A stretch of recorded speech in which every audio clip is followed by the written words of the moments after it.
할렐루야. 예, 반갑습니다.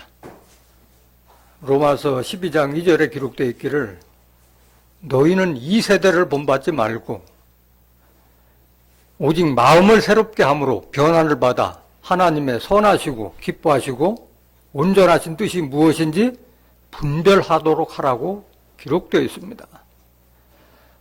어제와 똑같은 행동을 하면서 어떤 결과를 기다리는 것은 도둑놈 심보라고 그랬어요. 마음을 새롭게 한다는 것은 뭔가 계기가 있을 때 마음을 새롭게 하고 변화를 받는 것이지 어떤 깨달음이나 새로운 어떤 자극을 받지 않고서는 변화가 있을 수도 없고 또 새롭게 마음을 가질 수도 없는 거예요. 하나님의 뜻이 무엇이든지 분별하라고 그러는데 하나님의 뜻이 어디에 담겨 있어요? 성경에 담겨 있어요.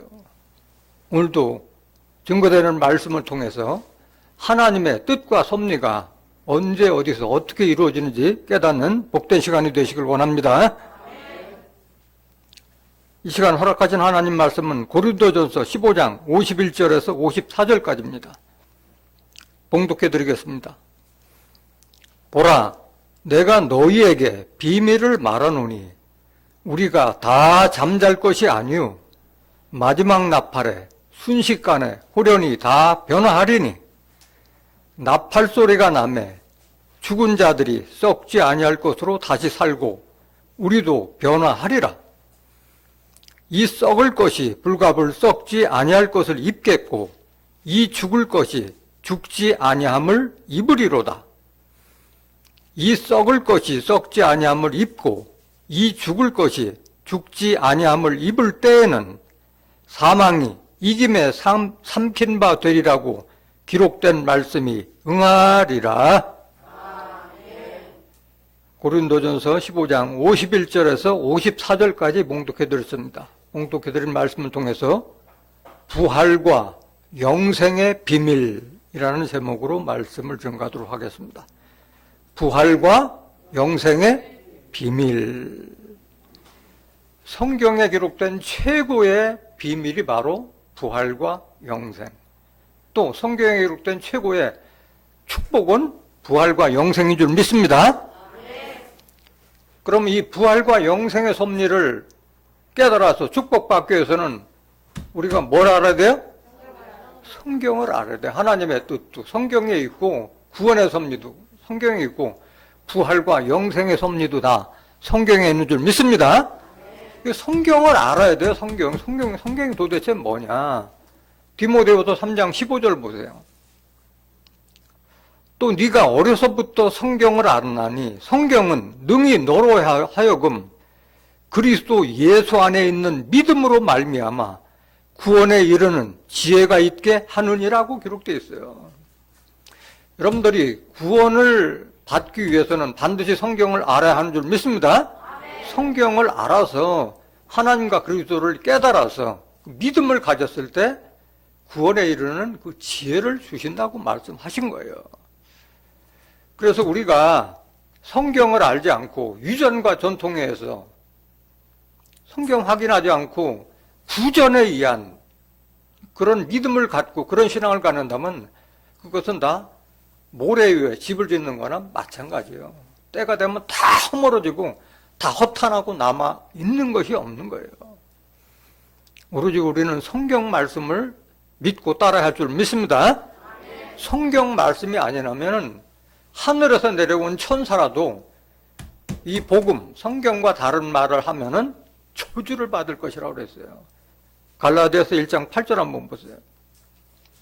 그러나 우리나 혹 하늘로부터 온 천사라도 우리가 너희에게 전한 복음 외에 다른 복음을 전하면 저주를 받을지어다.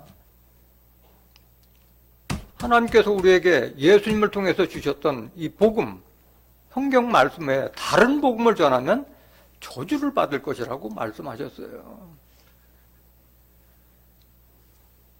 어떤 자들이 그러냐? 성경에 무식한 자들과 굳세지 못한 자들이 성경을 억지로 풀다가 멸망을 당한다고 기록되어 있어요.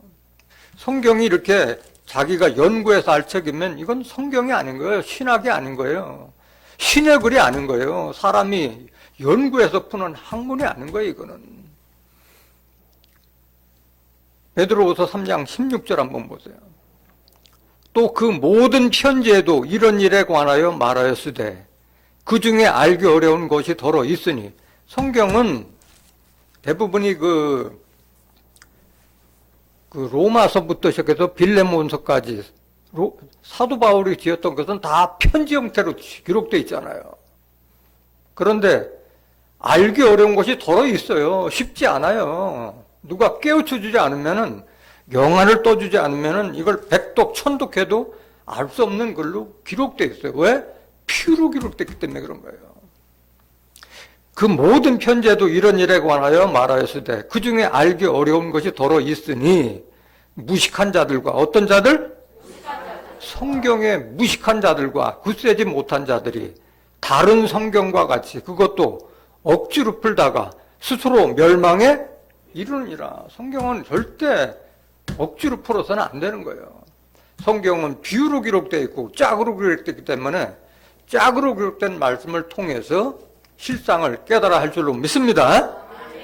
어떤 저주를 받게 되느냐? 계시록 22장 18절 한번 보세요. 내가 이 책의 예언의 말씀을 듣는 각인에게 증거하노니 만일 누구든지 이것들 외에, 이 성경에 기록된, 계시록에 기록된 예언서 외에 더한다는 것은 자기의 사족을 덧붙인다는 거예요. 성경에 기록된 말씀이 아니라 내가 생각하기에는, 아니면 어떤 예화나 이런 걸 들어가지고 더하면은 하나님이 이 책에 기록된 재앙들을 그에게 더하실 소요. 재앙을, 성경에 기록된 모든 재앙을 그 자에게 다 돌린다는 거예요. 19절. 만일 누구든지 이 책의 예언의 말씀에서 제하여버리면, 제한다는 것은 뺀다는 거예요. 뺀다는 것은 모른다는 거예요. 모르면 하나님이 이 책에 기록된 생명나무와 및 거룩한 성의 참여함을 제하여버리시리라. 우리 신앙의 근본적인 목적은 생명나무의 실과를 따먹고 영생에 이르는 그런 축복이고, 거룩한 성, 새 예루살렘 성에 참여하는 것이 우리의 가장 큰 소망인데, 그것을 제하여버린다면 믿음이 아무런 소용이 없는 거예요. 그래서 성경은 더하지도 말고 빼지도 말고 온전히 기록된 대로 깨달아야 할 줄로 믿습니다. 우리가 하나님과 예수님을 믿는 근본적인 목적은 바로 부활과 영생의 축복을 얻기 위함이라고 그랬어요.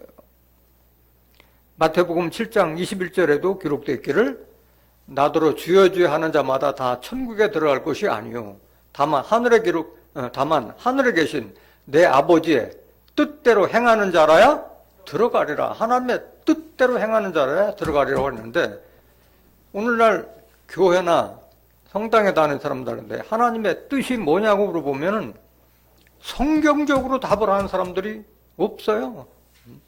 내가 생각하기엔 이렇다.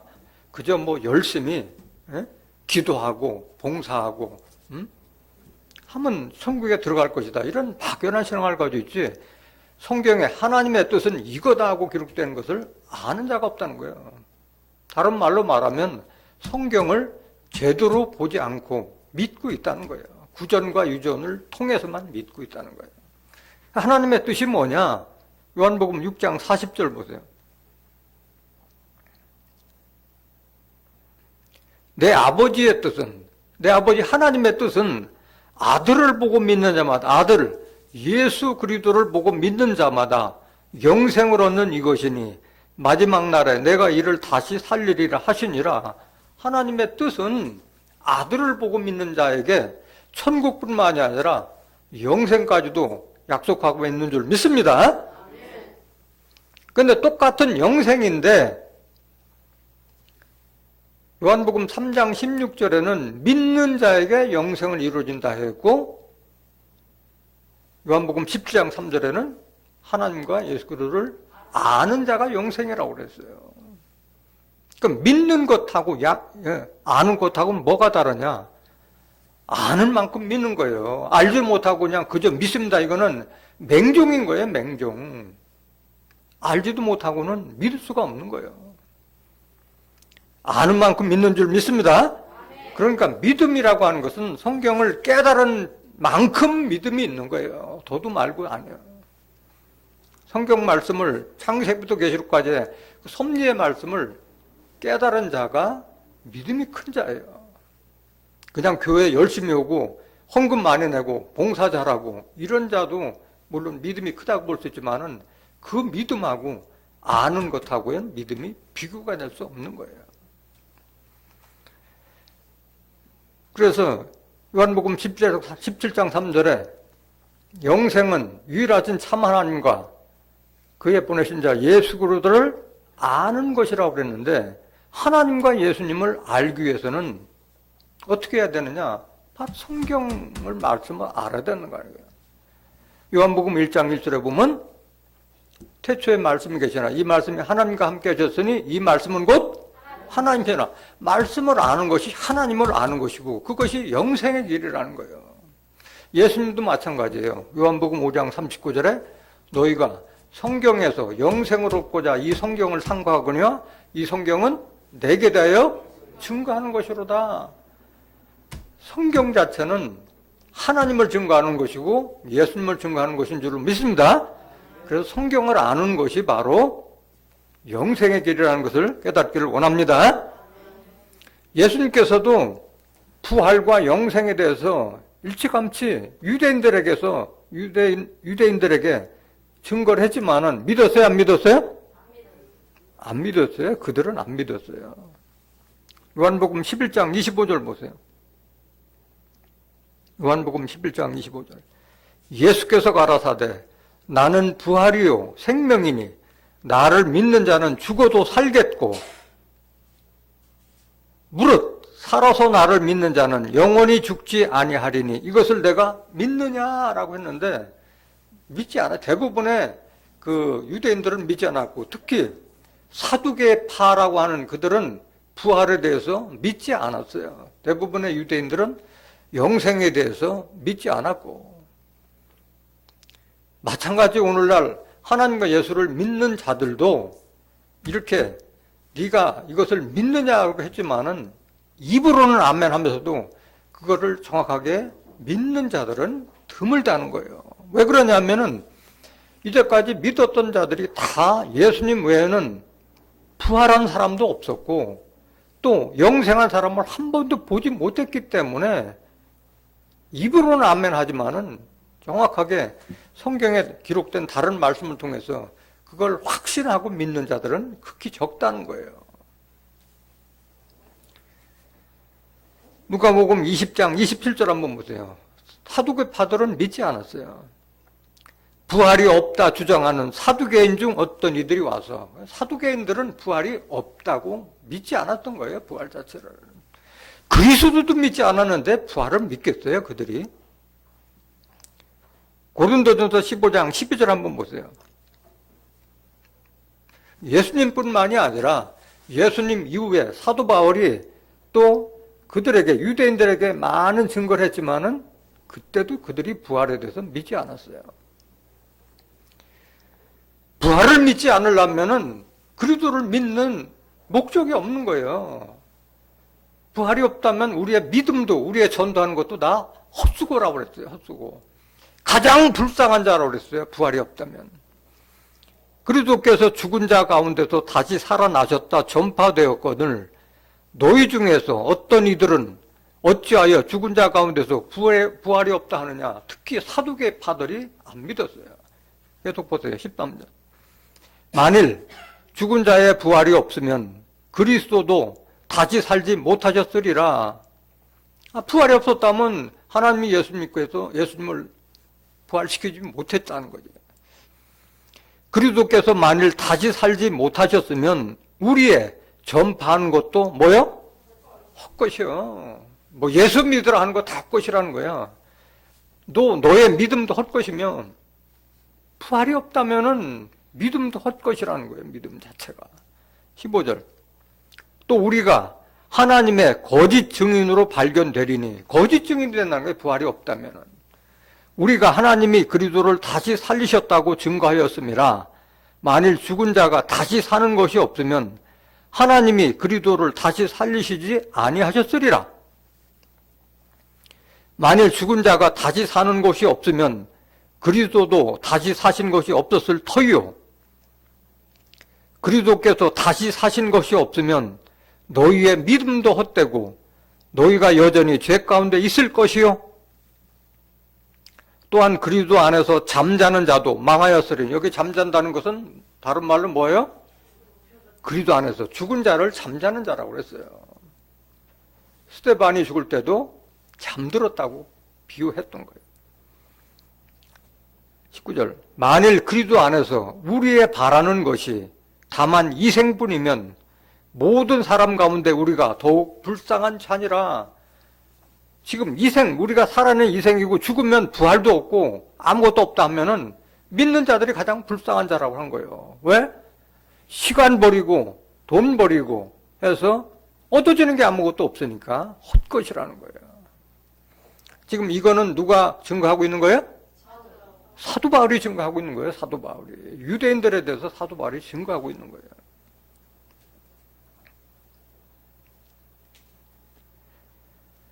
유대인들은 영생에 대해서도 믿지 않았어요. 요한복음 8장 51절 한번 보실까요? 요한복음 8장 51절. 진실로 진실로 너희에게 이르노니 사람이 내 말을 지키면, 사람들이 내 말, 예수의 말을 지키면 죽음을 영원히 보지 아니하리라. 죽음을 영원히 보지 않으면 이게 뭐예요? 이게 영생이잖아요. 이렇게 말씀했을 때 52절 보세요. 유대인들이 어떻게 반응했는지. 유대인들이 가로되 네가 귀신 들린 줄을 아노나? 귀신 들려서 미친 소리 한다는 거예요. 유대인들이 보기에는 예수님 말씀. 아브라함과 선지자들도 죽었거늘 네 말은 사람이 내 말을 지키면 죽음을 영원히 맛보지 아니하리라 하니 하고 예수님을 핍박하고 조롱하는 거예요. 믿지 않았던 거예요. 또 이들뿐만이 아니라 사도 바울이 그 로마에서 전도 여행을 할 때 그 아그리빠 왕에 대해서도 똑같은 말을 했어요. 그들도 마찬가지지. 본토에 있었던 그 이스라엘 족속들도 안 믿었는데 유대교가, 예수교가 전파돼서 이스라엘을 지배했던 로마에 있는 사람들이 그게 부활과 영생을 쉽게 믿었겠어요? 안 믿었어요. 사도행전 23장 8절 한번 보실까요? 이는 사두개인은 부활도 없고 천사도 없고 영도 없다 하고 바리새인은 다 있다 함이라. 그래서 그 로마인 애들뿐만 아니라 사두개인들은 부활도 없고 천사도 없고 영도 없다고, 바리새인은 또 다 있다고 서로 패가 갈려서 계속 서로 자기네들끼리 있다 없다 그렇게 주장이 서로 달랐던 거예요. 전에도 증거드린 바가 있지만은 똑같은 말씀을 듣는다 하더라도 믿음은 다 모든 사람 것이 아니야. 믿음은 믿는 자의 것이지 모든 사람 것이 아니라는 거예요. 그걸 우리가 명심해야 돼요. 데살로니가 후서 3장 2절 한번 보실까요? 또한 우리를 무리하고 악한 사람들에게서 건지옵소서 하라. 믿음은 모든 사람의 것이 아님이라. 믿음은 모든 사람 것이 아니에요. 똑같은 말씀을 들어도 믿음의 형태는 다 다르게 나타요. 어떤 사람들은 세계의 경읽기식으로 들어도 그냥 현기로 흘러버리는 사람이 있고 또 고지고대로 믿는 사람도 있고 다 다른 거예요. 믿음은.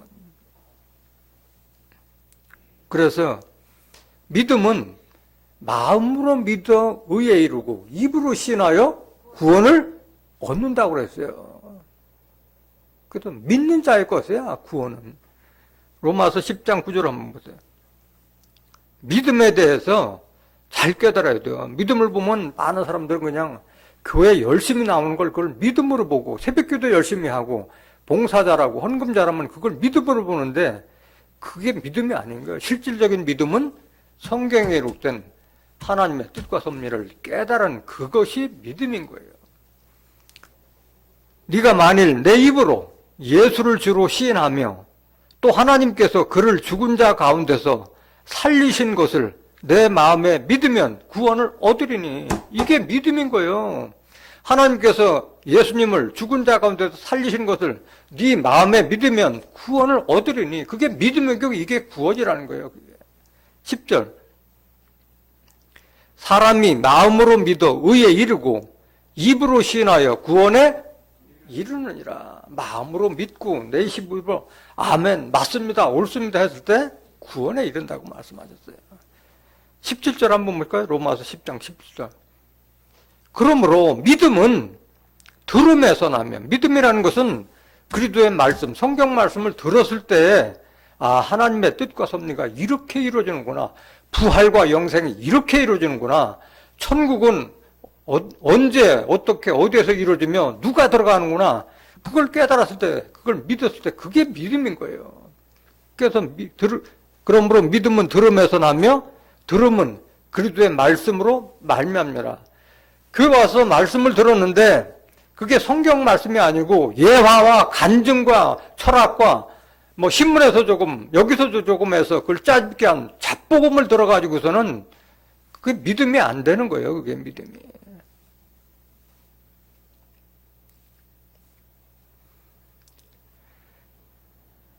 베드로전서 1장 7절 한번 보세요. 베드로전서 1장 7절. 너희 믿음의 시련이 불로 연단하여도 없어질 금보다 더 귀하여. 믿으면은 반드시 시련이 따르는 거예요. 그래서 그 확실한 믿음을 가졌을 때는 불로 연단하여도 없어질 금보다 더 귀하다는 거예요. 그 믿음은 예수 그리스도에 나타나실 때에 칭찬과 영광과 존귀를 얻게 하려 함이라. 이게 진정한 믿음인 거예요. 8절. 예수를 너희가 보지 못하였으나 사랑하는도다. 이제도 보지 못하나 믿고 말할 수 없는 영광스러운 즐거움으로 기뻐하니. 우리는 예수님을 보지 못했지만은 어떻게 예수님을 알고 기뻐하느냐? 성경을 통해서 깨달았기 때문에 기뻐할 수 있는 줄 믿습니다. 9절 보세요. 9절. 믿음의 결국 곧 영혼의 구원을 받음이라. 믿음의 결국은 육체의 구원이에요? 영혼의 구원이에요? 영혼의 구원을 받는다고 말씀하셨어요. 또 믿음의 결국은 영혼의 구원을 받습니다. 오늘 본문 말씀을 보면 육체의 구원도 같이 따르는 거예요. 먼저 영혼의 구원을 받는 거지만은 육체의 구원도 오늘 본 말씀에 들어있는 거. 그건 조금 이따가 증거하도록 하겠습니다. 계속 보세요. 10절. 이 구원에 대하여는 너희에게 임할 은혜를 예언하던 선지자들이 연구하고 부지런히 살펴서, 그러니까 이 구원을 얻기 위해서는 구약에 기록된 선지자들의 말을 알아야 되는 거예요. 너희에게 임할 은혜를 예언하던 선지자들이 연구하고 부지런히 살펴서 11절. 자기 속에 계신 그리스도의 영이 그 받으실 고난과 후에 얻으실 영광을 미리 증거하여 어느 시 어떠한 때를 지시하는지 상고하니라.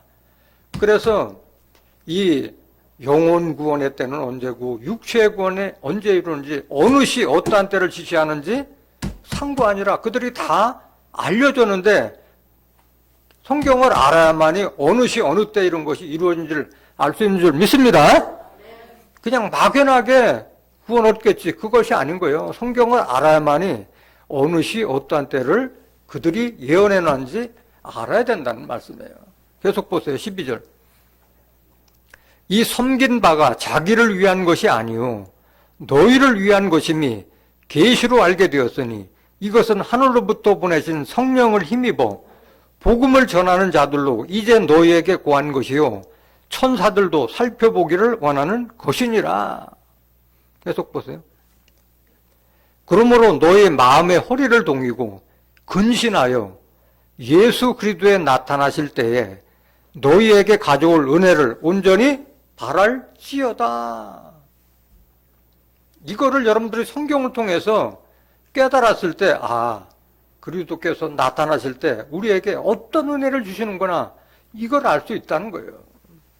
계속 보세요.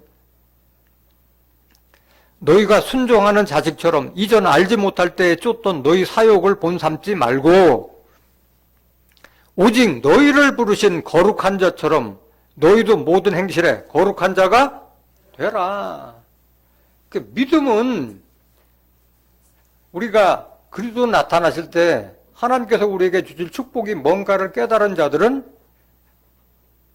우리를 부르신 자처럼 그리스도나 하나님처럼 거룩한 자가 되라고 말씀하신 거예요. 16절 기록하였으되 내가 거룩하니 너희도 거룩할지어다 하셨느니라. 그러니까 우리가 하나님으로부터 구원받기 위해서는 영혼의 구원이든 육체의 구원이든 구원받기 위해서는 어떤 자가 되어야 돼요? 거룩한 자가 되라고 말씀하신 거예요. 그런데 오늘날 거룩한 자는 하나님과 예수님 뿐이라고 생각하고 우리 스스로가 거룩한 자가 되려고 하는 그런 소망을, 그런 목적을 가지고 다니는 사람들이 적다는 거예요. 하나님의 뜻은 우리의 거룩함이라고 그랬는데, 데살로니가전서 4장 3절 하나님의 뜻은 이것이니 너희의 거룩함이라. 하나님의 뜻은 우리가 거룩하기를 바라고 계신 거예요. 7절 하나님이 우리를 부르심은 부정케 하심이 아니요 거룩케 하심이니.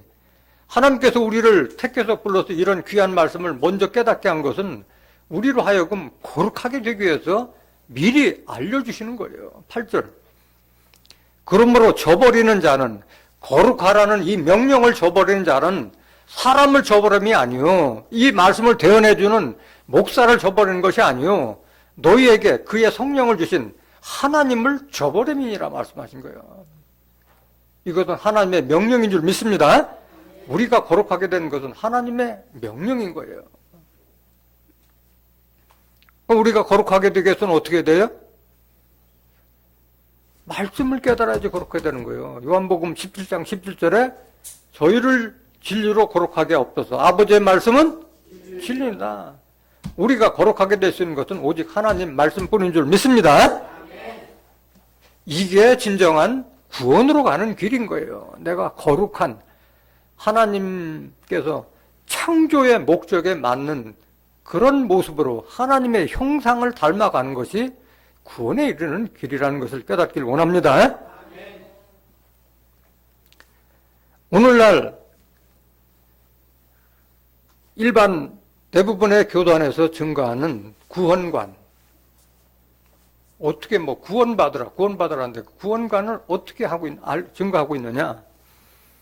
예수 믿고 죽은 자들은 다 천국에 갔다고 그렇게 증거하고, 그 예수 믿다가 죽으면 다 소천하셨다, 하나님께서 부르셔서 갔다 하고, 그런 찬양 부르고 하고 있어요. 그런데 성경에는 예수 믿고 죽은 자가 천국에 갔다고 기록된 것이 있나요, 없나요? 없어요. 예수 믿다가 죽은 자들이 다 천국에 갔다고 기록된 것은 성경 어디를 보더라도 없어요. 비성경적인 말을 듣고 그 유전적인 신앙에 따라서 그저 그냥 마음의 위안을 삼는 거예요. 성경에 어디에도 그런 것은 없는 거예요. 또 그렇게 천국이 좋다고 했는데 막상 죽을 때가 되면 목사든 신부든 다 이 땅에 오래 살게 해달라고 기도해요. 천국에 대한 확신이 있다는 거예요, 없다는 거예요? 없다는 거예요. 없다는 거예요. 막연한 천국을 뭐 어디 들어간다고 하고 있는데, 많은 사람들이 천국이 어디냐고 물으면은 다 공중의 하늘로 생각하고 있는 거예요. 하늘나라는 하늘에 계시다고 생각하는 거예요. 이 땅에서 이루어진다는 자체를 모르고 있다는 거예요.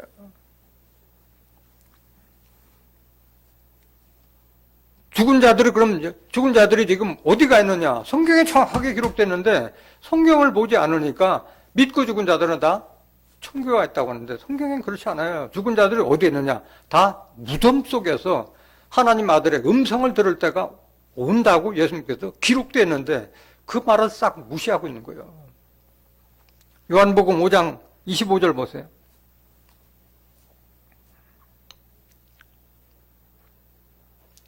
진실로 진실로 너에게 이르노니 죽은 자들이 하나님의 아들의 음성을 들을 때가 오나니 곧 이때라. 듣는 자는 살아나리라. 죽은 자들이 다 하나님 아들의 음성을 들을 때가 오나니 곧 이때라. 듣는 자는 살아나리라고 기록되어 있어요. 죽은 자들이 천국 갔다면 뭐 하나님 아들의 음성을 들을 때가 뭐 있겠어요. 28절 보세요. 요한복음 5장 28절. 이를 기이 여기지 말라. 무덤 속에 있는 자가 다 그의 음성을 들을 때가 오나니. 죽은 자들이 다 어디가 있어요? 무덤 속에 있잖아요. 무덤 속에 있는 자가 다 하나님 아들의 음성을 들을 때가 오나니 이렇게 되잖아요. 29절. 선한 일을 행한 자는 생명의 부활로, 악한 일을 행한 자는 심판의 부활로 나오리라. 그러면 천국 갔다 오라서 이 말씀 지워야 되잖아요. 성경에서. 예수님께서 하신 말씀이잖아요. 이 말씀을. 이렇게 기록되는데 어떻게 죽은 자들이 다 천국 갔다고 그렇게 증거하고 있느냐고. 어떻게 그런 말씀을 믿고 따르느냐고. 만약에 여러분들이 한번 생각해 보세요. 자, 죽은 자들이 세 가지 형태가 있어요. 하나님 말씀과 예수님의 말씀을 지키기 위해서 목숨까지 잃었던 순교자의 영혼들이 있고, 예수 믿다가 병으로 죽거나 사고로 죽은 자들이 있고, 아예 예수를 영접하지 않은 불신자, 그 외에 뭐 다른 죽은 자가 또 있나요? 없잖아요. 그렇다면 하나님의 입장에서, 공평한 하나님께서 이 세 사람들의 죽은 형태에서 가장 먼저 부활을 시켜줄 사람은 누구예요? 상급대로 한다면 순교자가 먼저 들어가야 되잖아요. 순교자가 천국 들어갔는데, 순교자가 아직도 천국에 가지 못하고 제단 앞에서 우리의 피를 신원해 주기를 호소하고 있다면 천국에 들어간 게 아니잖아요. 먼저 그 말씀 먼저 확인해 보겠습니다. 계시록 6장 9절 보세요. 다섯째 인을 떼실 때에 내가 보니 하나님의 말씀과 저희의 가진 증거를 인하여 죽임을 당한 영혼들이 제단 아래에 있어. 하나님의 말씀과 저희의 가진 증거를 인하여 죽임을 당한 영혼, 누굴 말하는 거예요? 순교자들의 영혼들이 제단 아래에 있어. 여기에 다섯째 인이라고 그러는데, 계시록의 심판은 일곱째 인, 일곱 나팔, 일곱 대접으로 이루어지는데, 첫째 인도 또 아니고 다섯째 인을 뗄 때까지도 순교자들의 영혼들이 제단 아래에 있어. 뭘 호소하는지 보세요. 10절 보세요. 큰 소리로 불러 가로되 거룩하고 참되신 대주제여. 하나님께 호소하고 있는 거예요. 땅에 거하는 자들을 심판하여 우리 피를 신원하여 주지 아니하시기를 어느 때까지 하시려나이까 하니. 이렇게 우리가 하나님 말씀과 예수의 증거를 위해서 우리가 목배임을, 우리가 피를 흘렸다. 그거를 신원, 원수 갚아주지 아니하시기를 어느 때까지 하시려나이까 하고 제단 앞에서 호소하고 있는데 무슨 천국에 갔다고 하고 있느냐고. 순교자도 들어가지 못한 천국을. 10절, 11절. 각각 저희에게 흰 두루마기를 주시며 가라사대 아직 잠시 동안 쉬되 저희 동무 종들과 형제들도 자기처럼 죽임을 받아 그 수가 차기까지 하라 하시더라. 그 피의 신원하기를 호소하는 이 순교자들에게 흰 두루마기를 죽이며 순교자의 수가 차기까지 기다리라고 하고 있는데 무슨 천국에 갔다고 하고 있느냐고.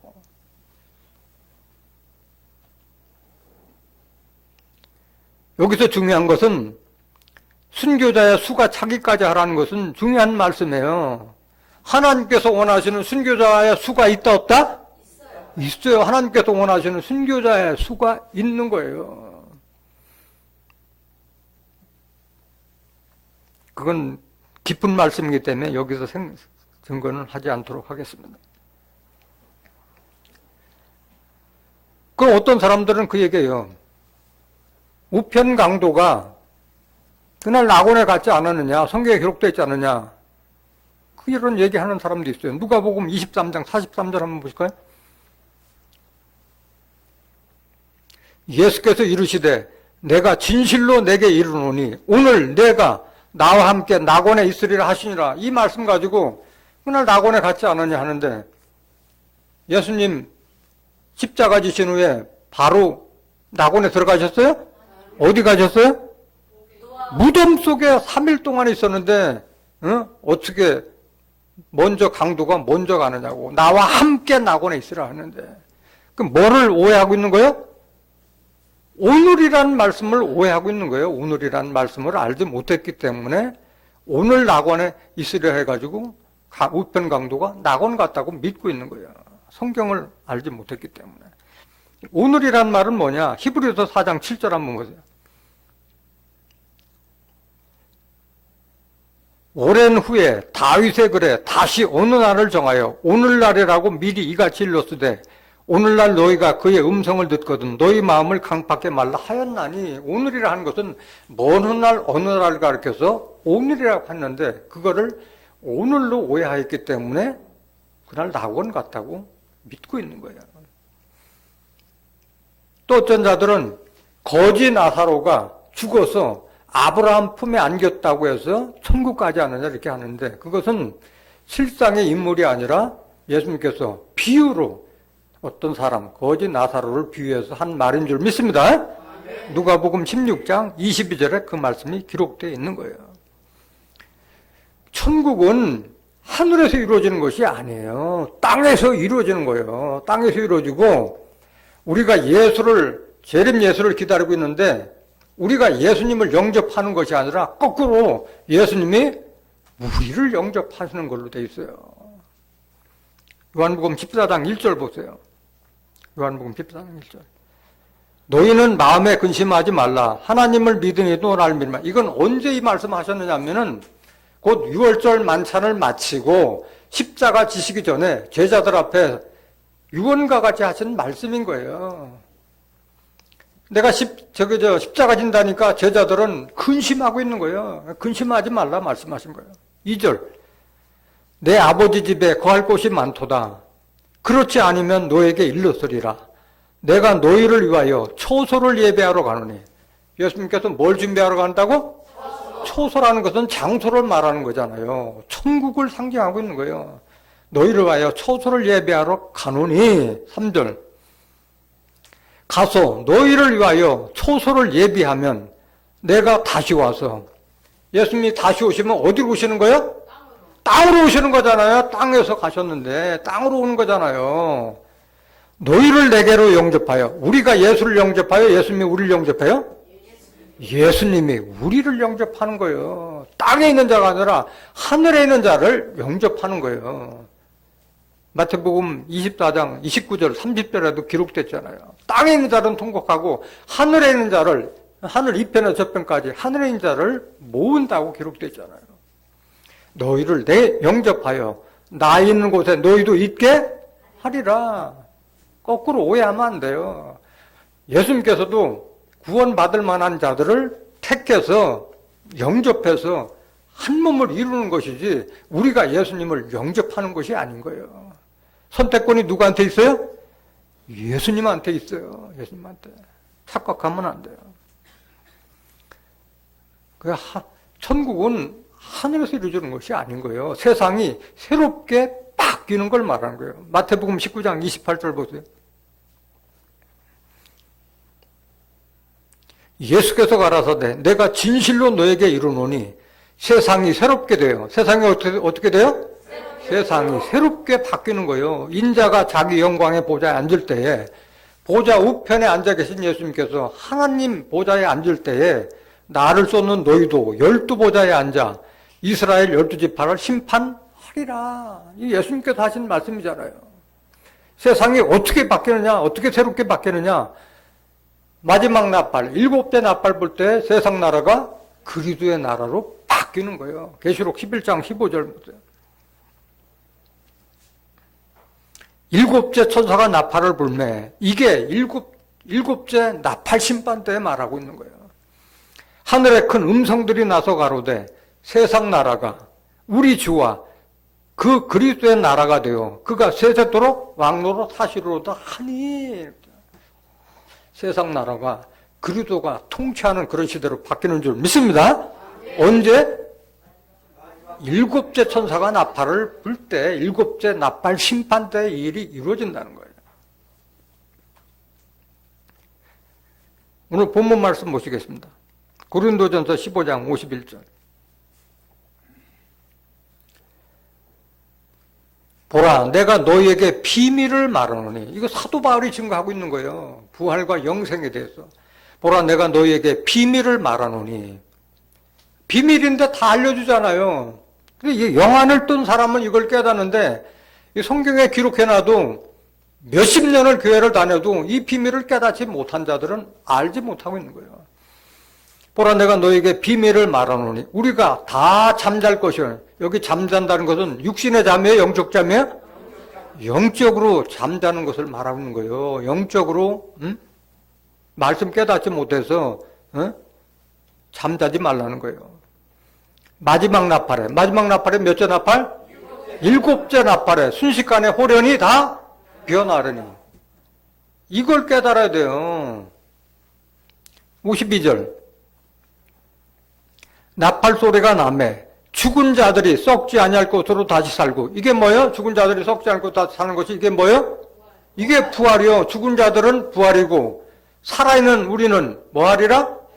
변하리라. 죽은 자들에게는 부활이 구원이고 산 자들은 호련 변화가 구원인 줄 믿습니다. 변화한다는 거예요. 이게 비밀이라는 거예요.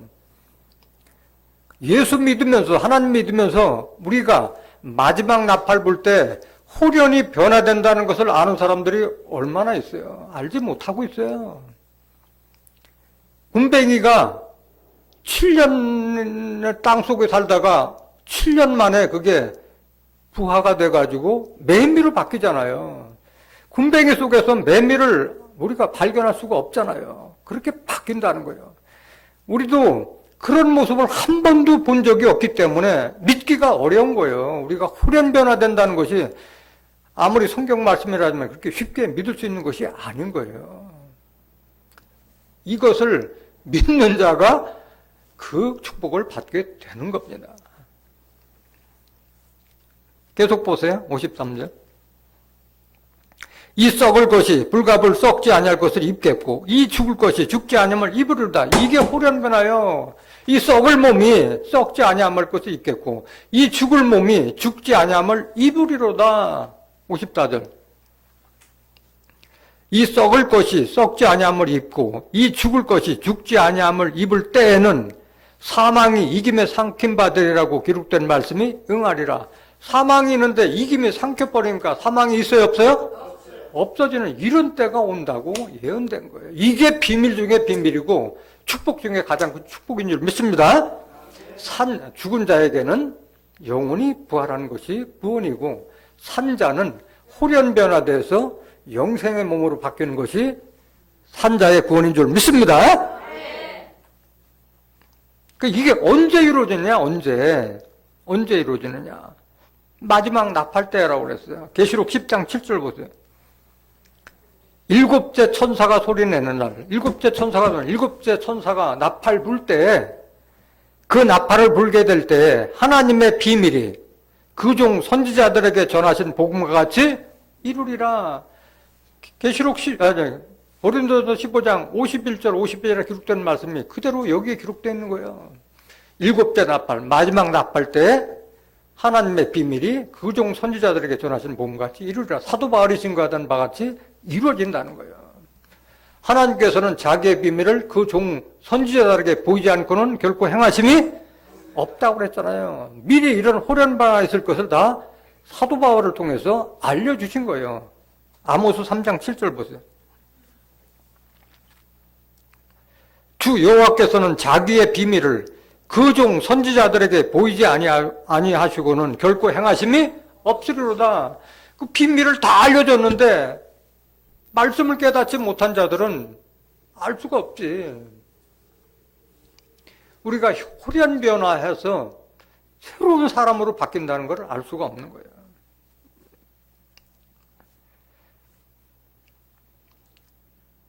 부활도 순서가 있어요. 앞에도 등배했지만은 순교자들이 먼저 부활하고 그 다음에 나머지 죽은 자들이 부활하는 거예요. 고린도전서 15장 20절 보세요. 이 부활에 대해서도 이미 사도 바울을 통해서 다 알려주신 거예요. 부활도. 그러나 이제 그리스도께서 죽은 자 가운데서 다시 살아 잠자는 자들의 첫 열매가 되셨도다. 그 죽은 자들 중에 가장 먼저 첫 열매로 부활하신 분이 예수 그리스도인 줄 믿습니다. 21절. 사망이 사람으로 말미암았으니 죽은 자의 부활도 사람으로 말미암는도다. 아담 안에서 모든 사람이 죽은 것 같이 그리스도 안에서 모든 사람이 삶을 얻으리라. 그리스도 안에 있는 자들은 모든 사람이 삶을 얻으리라 말씀하셨어요. 23절. 그러나 여기 그러나가 반전에 그래. 그러나 각각 자기 차례대로, 차례라는 것은 순서라는 거예요. 순서가 있다는 거예요. 찬물도 순서가 있다고 그랬잖아요. 먼저는 첫 열매인 그리스도요. 다음에는 그리스도 강림하실 때 그에게 붙은 자요. 이게 먼저 부활할 자들이요. 그리스도 강림하실 때, 예수님 재림하실 때 예수에게 붙은 자가 가장 먼저 구원받는다는 거예요. 24절. 그 후에는 나중에 부활할 자가 있다는 거예요. 저가 모든 정사와 모든 권세와 능력을 멸하시고 나라를 아버지 하나님께 바칠 때라. 이렇게 부활은 두 무리로 나눠주는 거예요. 첫째 부활과 둘째 부활로 나눠주는 줄 믿습니다.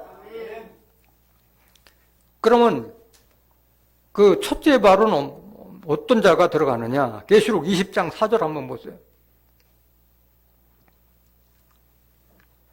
또 내가 보좌들을 보니 거기 앉은 자들이 있어 심판하는 권세를 받았더라. 이는 보좌에 앉는 자들, 계시록 4장에 나와 있는 보좌의 구성에서 다 증거한 바가 있어요. 그들을 말하는 거고, 또 내가 보니 예수의 증거와 하나님의 말씀을 인하여 목배임을 받은 자의 영혼들과 누구예요? 순교자들의 영혼이 이때 구원받는 거예요. 이때. 또 짐승과 그의 우상에게 경배하지도 아니하고 이마와 손에 그의 표를 받지도 아니한 자들이 살아서, 이게 산자의 구원인 거예요. 짐승과 우상에게 경배하지 않고 이마와 손에 짐승과 우상의 표를 받지 않은 자들이 살아서 그리스도로 더불어 1000년 동안 왕노로 타니 그 나머지 죽은 자들은 그 1000년이 차기까지 살지 못하더라. 그 나머지 죽은 자들은 어떤 자들이에요?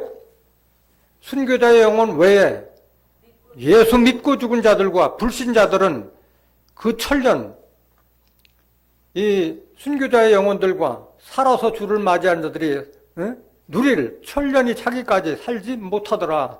이걸 가리켜 무슨 부활? 이것이 첫째 부활인 거. 이게 첫째 부활. 6절. 이 첫째 부활에 참여하는 자들은 복이 있고 거룩하도다. 이 첫째 부활에 참여한 자들은 당연히 복이 있고 어떤 자들이에요? 거룩한 자들이 이 복을 받는 거예요. 그래서 거룩하라고 말씀하신 거예요. 둘째 사망이 그들을 다스리는 권세가 없고, 둘째 사망은 무슨 심판이에요? 영원 심판을 받을 일이 없다는 거예요. 영원 심판을. 도리어 그들이 하나님과 그리스도의 제사장이 되어, 뭐가 돼요? 하나님과 그리스도의 제사장이 되어 1000년 동안 그리스도 더불어 왕노로 타리라. 첫째 부활에 참여하는 자들은 거룩한 자가 되어야 되고 하나님과 그리스도의 제사장이 되어야 하는 줄 믿습니다. 이게 중요한 거예요. 이걸 믿는 자들이 그게 참다운 믿음이고 그게 구원인 거예요. 여기서 짐승과 우상이라고 하니까 육축을 알고 있는데 짐승은 여러 번 증가한 바가 있지만은 사람 짐승을 말하고 있는 거예요. 요즘 매스컴에 보면은 뭐 이은혜인가 자기 남편을 그 보험금 타먹기 위해서 그 죽게 만드는, 그게 사람이야 짐승이야? 짐승 같은 사람이요. 그런 자들이 많이 나타날 것을 성경에 예언을 많이 해놨어요. 어떤 자들이 짐승이냐? 디도서 1장 12절 보세요. 그레데인 중에 어떤 선지자가 말하되 그레데인들은 항상 거짓말장이며 악한 짐승이며, 그르데인도는 거짓말장이고 악한 짐승이라 그랬어요. 사람 짐승을 말하는 거예요. 배만 위하는 게으름장이라 하니, 그레덴이라는 것은 그레타 섬이라는 그리스 남쪽에 있는 섬, 죄인들을 유배시켰던 그 섬에 있는 자들을 상징하고 있는 거예요. 16절, 이런 자들이 어떠냐? 짐승 같은 자들이 어떠냐? 16절로. 저희가 하나님을 시인하나 행위로는 부인하니 가증한 자요, 복종치 아니하는 자요, 모든 선한 일을 버리는 자녀, 이런 자들을 가리켜 짐승 같은 자라고 말씀하신 거예요. 유다서 1장 10절 보실까요? 어떤 자가 짐승이냐? 이 사람들은 무엇이든지 그 알지 못하는 것을 회방하는도다. 또 저희는 이성 없는 짐승같이 본능으로 하는 것으로 멸망하느니라. 본능으로 행하는 자들, 하나님의 말씀을 깨닫지 못하고 본능으로 억지로 풀다가 멸망당하는 이런 자들을 짐승으로 비한 거예요. 11절. 이들이 누구냐? 화일스진저 이 사람들이요, 가인의 길에 행하였으며 가인과 같이 자기 동생을 죽인 살인자와 같은 행동하는 자, 삭슬을 위하여 발람의 어그러진 일로 몰려갔으며 발람과 같이 이스라엘 선지자면서도 발락 왕의 그 뇌물을 받고 이스라엘을 저주하는 그 꿰매 빠졌던 발람과 같은 거짓 선지자들, 고라의 폐역을 쫓아 멸망을 받아 고라 레이집하면서도 제사장을 탐하다가 생매장 당했던 고라 족속과 같은 자들을 가리켜 짐승과 같은 자들이라고 말씀하신 거예요.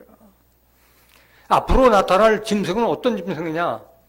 바다에서 7머리 10뿔 짐승이 나오고 땅에서 2뿔 가진 짐승이 출현해서 많은 사람들을 미혹하고 멸망에 빠뜨리게 하는 그런 것을 예언해 놓고 있어요. 계시록 13장 1절 보세요. 내가 보니 바다에서 한 짐승이 나오는데 뿔이 10이요 머리가 7이라. 그 뿔에는 10면류관이 있고 그 머리들에는 참남된 이름들이 있더라. 짐승의 모습이 이렇게 출현한다고 그랬는데, 이들의 정체가 뭐냐? 이들의 정체가 계시록 17장 7절 보세요. 7머리 10뿔 짐승의 정체가 뭐냐? 계시록 17장 7절. 천사가 가로되 왜 기이 여기느냐? 내가 여자와 그의 탄 바 7머리와 10뿔 가진 짐승의 비밀을 내게 이르리라. 이 비밀을 다 알려주는 거예요. 알지 못하면은 7머리 10뿔 짐승이 뭔지도 모르는 거예요. 계속 보세요.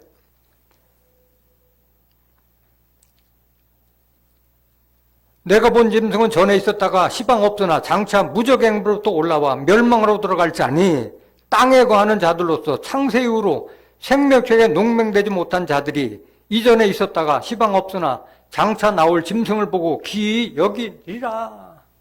계속 보세요. 9절. 지혜 있는 뜻이 여기 있으니 그 7머리는 여자가 앉은 7산이요. 10절.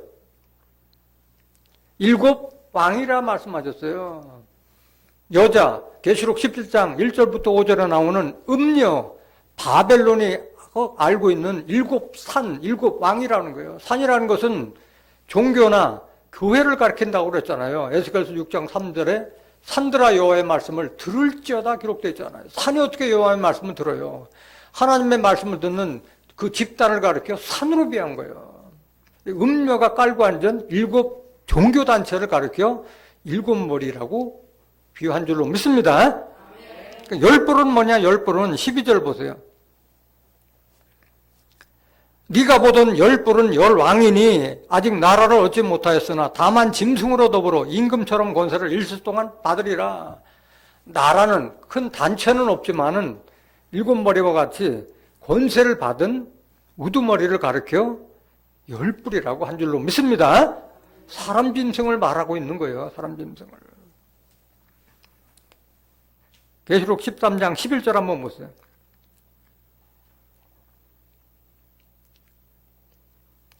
내가 보매 또 다른 짐승이 땅에서 올라오니 새끼 양같이 2뿔이 있고 용처럼 말하더라. 마치 어린 양같이 새끼 양으로 출현한다는 거예요. 새끼 양. 어린 양과 같은 비슷한 모습으로 출현한다는 거예요. 2뿔이 있고 용처럼 말하더라. 계속 보세요. 저가 먼저 나온 짐승의 모든 권세를 그 앞에서 행하고 일곱머리 열불 짐승과 같은 그런 권세를 행하고 땅과 땅에 관한 자들로 처음 짐승에게 경배하게 하니 곧 죽게 되었던 상처가 나은 자니라. 큰 이적을 행하되 심지어 사람들 앞에서 불이 하늘로부터 땅에 내려오게 하고 짐승 앞에서 받은 바 이적을 행함으로 땅에 거하는 자들을 미혹하며 땅에 거하는 자들에게 이르기를 칼에 상하였다가 살아난 짐승을 위하여 우상을 만들라 하더라.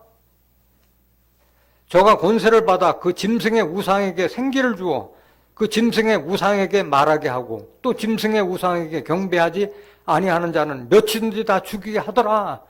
이런 엄청난 권세를 행하니까 다 여기에 넘어갈 수밖에 없는 거예요. 16절 보세요. 저가 모든 자, 곧 작은 자나 큰 자나 부자나 빈궁한 자나 자유한 자나 종들로 그 오른손에나 이마에 표를 받게 하고 17절 누구든지 이 표를 가진 자 외에는 매매를 못하게 하니 이 표는 곧 짐승의 이름이나 그 이름의 수라. 18절 지혜가 여기 있으니 총명인 자는 그 짐승의 수를 세어보라. 그 수는 짐승의 수니 사람의 수요. 짐승이 아니라 사람의 수요. 666이니라. 그러니까 이런 많은 하나님 백성들을 미혹하고 죽이는 그런 권세를 가진 짐승과 같은 사람들의 우두머리 된 자들 666을 가르치는 줄 믿습니다. 이 666을 가르쳐서 무슨 크레디트 카드다 바코드다 하는 이런 미련한 자들이 있는 거예요. 성경을 모르고 이렇게 무식한 소리를 하고 있는 거예요. 여기 정확하게 지혜가 여기 있는 총명인 자는 그 짐승의 수를 세어보라. 그 수는 사람의 수라고 기록되어 있는데 눈이 감긴 자들은 이 말을 알지도 못하고 그걸 아멘하고 따른다니까.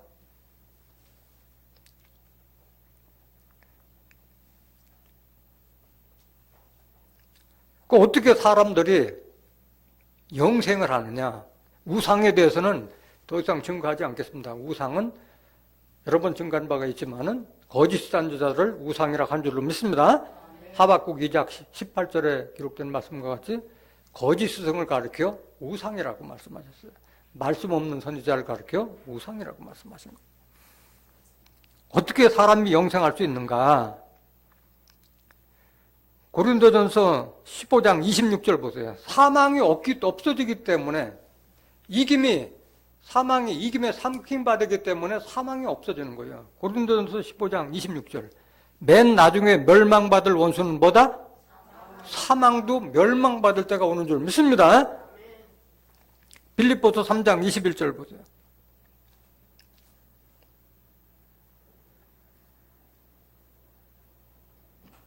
그가 만물을 자기에게 복종케 하실 수 있는 자의 역사로 누구를 말하는 거예요? 만물을 자기에게 복종케 하실 수 있는 자 하나님의 역사로 우리의 낮은 몸을 자기 영광의 몸의 형체와 같이 변케 하시리라. 우리가 부활하신 예수님과 같이 신령한 몸으로 변케 하실 수 있는 줄 믿습니다. 하나님의 능력으로 이렇게 되고 있는 거예요.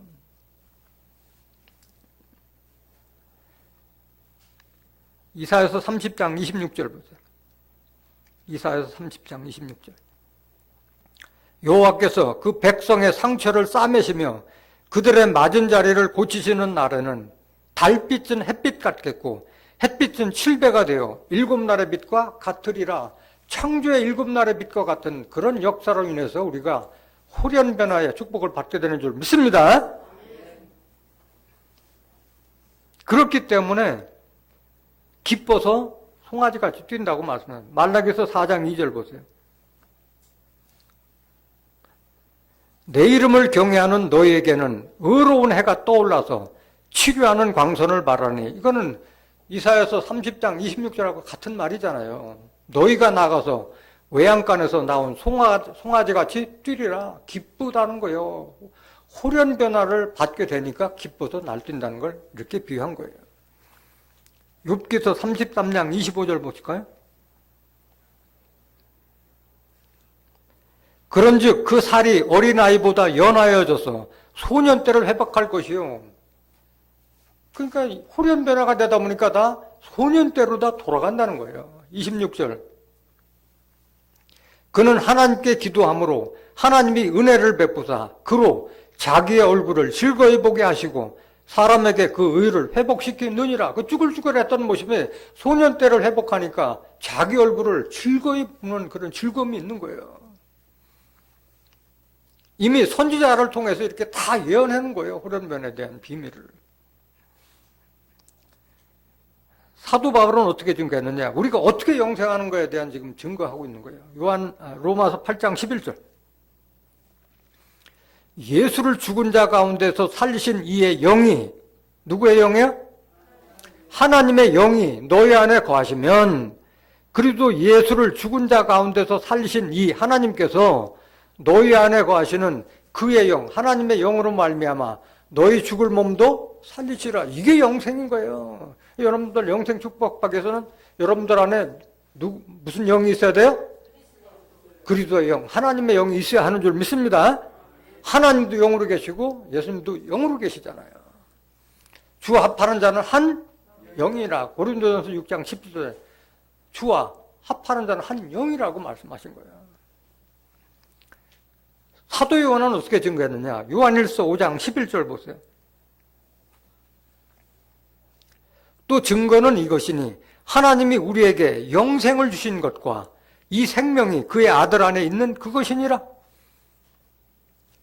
아들이 있는 자에게는 생명이 있고 하나님의 아들이 없는 자에게는 생명이 없느니라. 내 안에 그리스도의 영이 없으면 그리스도의 사람도 아니고 죽은 자랑 마찬가지라는 거예요. 13절. 내가 하나님의 아들의 이름을 믿는 너희에게 이것을 쓴 것은 너희로 하여금 너희에게 뭐가 있음을 알게 하려니라? 영생이 있음을 알게 하려니라. 깨달으라. 이거야. 제대로 깨달으라. 20절. 요한일서 5장 20절. 또 아는 것은 하나님의 아들이 이르러 우리에게 지각을 주사 우리로 참된 자를 알게 하신 것과 또한 우리가 참된 자 곧 그의 아들 예수 그리스도 안에 있는 그것이니 그는 참 하나님이시요 영생이시라. 예수님이 영생이라는 거예요. 참 하나님이라고 했잖아요. 예수님은 하나님과 나는 하나다. 요한복음 10장 30절. 뭐가 하나라는 거예요? 영이 하나라는 거예요. 하나님의 영이 예수님 안에 있었기 때문에 하나님이라고 하고 영생이라고 한 거예요. 계시록 21장 2절 보세요. 또 내가 보매 거룩한 성 새 예루살렘이 하나님께로부터 하늘에서 내려오니 그 예비한 것이 신부가 남편을 위하여 단장한 것 같더라. 내가 들으니 보좌에서 큰 음성이 나서 가로되 보라 하나님의 장막이 사람들과 함께 있음에 하나님이 저희와 함께 거하시리니 저희는 하나님의 백성이 되고 하나님은 친히 저희와 함께 계셔서. 이게 축복받은 백성이에요. 이게 새 예루살렘 성에 들어가는 자가 진정한 하나님의 백성인 줄 믿습니다. 4절 보세요. 모든 눈물을 그 눈에서 씻기심에 다시 뭐가 없고? 사망이 없어요. 영생이 시대요. 사망이 없고 애통하는 것이나 곡하는 것이나 아픈 것이 다시 있지 아니하리니 처음 것들이 다 지나갔음 이러라. 계시록 21장 4절에 이렇게 사망이 없는 시대가 오는데 계시록 20장 14절에서 15절에 보면은 사망과 음부도 어디에 던져요? 불못에 던져오기 때문에 사망이 없어지는 거예요. 이런 축복을 받기를 원합니다. 그래서 순교자의 부활, 순교자와 살아서 주를 맞이하는 자들이 첫째 부활에 들어가고 그 나머지 죽은 자들, 예수 믿고 죽은 자와 불신자들은 언제 그러면 구원을 받게 되느냐? 성경에 둘째 부활이라는 용어 자체는 없어요. 그런데 첫째 부활이라고 한 것은 둘째 부활이기 때문에 첫째 부활이라는 용어를 쓴 줄 믿습니다. 둘째 부활이라는 말은 성경에는 없지만 둘째 사망이라는 말은 기록이 돼 있어요. 계시록 20장 5절 보세요.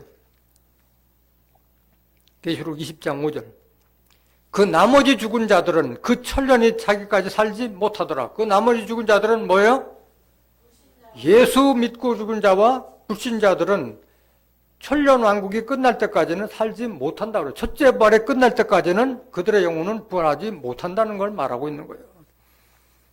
언제 부활하느냐? 12절, 계시록 20장 12절.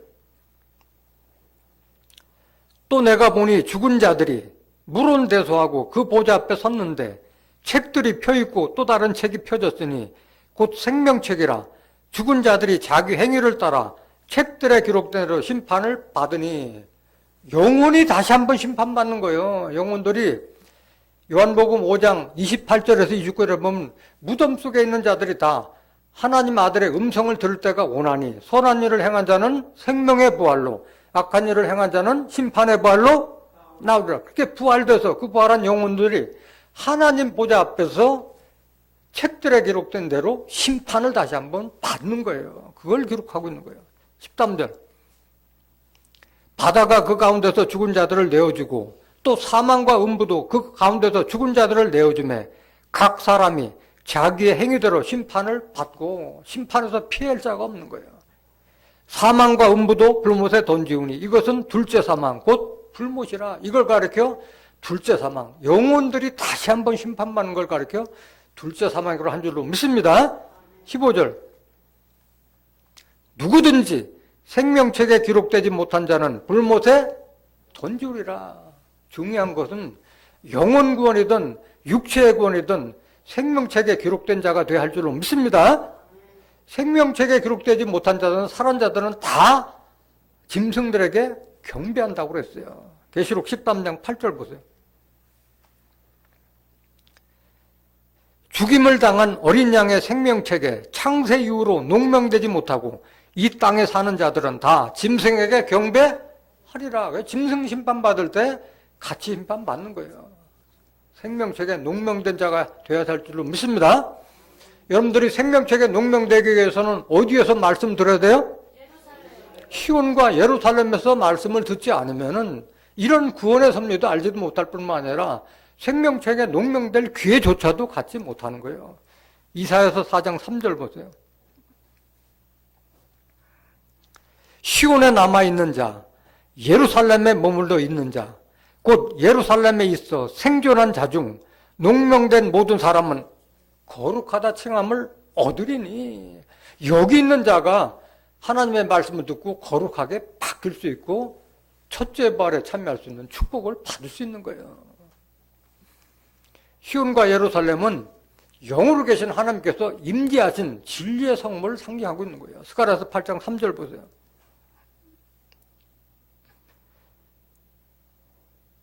저 중동 땅 예루살렘을 말하는 게 아닌 거예요. 나 여호와가 말하노라. 내가 시온에 돌아왔은즉 예루살렘 가운데 거하리니 예루살렘은 진리의 성읍이라 일컫겠고 진리의 말씀으로 성과 각을 이룬 장소가 예루살렘인 줄 믿습니다. 만군의 여호와 사는 성산이라. 하나님께서 임재하신 종교단체니까 거룩한 산이라고 일컫게 되리라고 한 말씀이에요. 산은 산이 아니라 교회나 종교단체라고 말씀하신 거예요. 하나님이 임한 곳이기 때문에 거룩한 산이라 해서 성산이라고 한 거예요. 성산. 자, 그렇다면 예수님의 복음이 이 땅에 전파되기 전에 죽은 자나 아니면 예수를 알지 못해서 불신자로 죽은 자들은 영원히 구원의 기회가 없느냐? 있습니다. 구원의 기회가 있기 때문에 추도 예배를 드리는 거예요.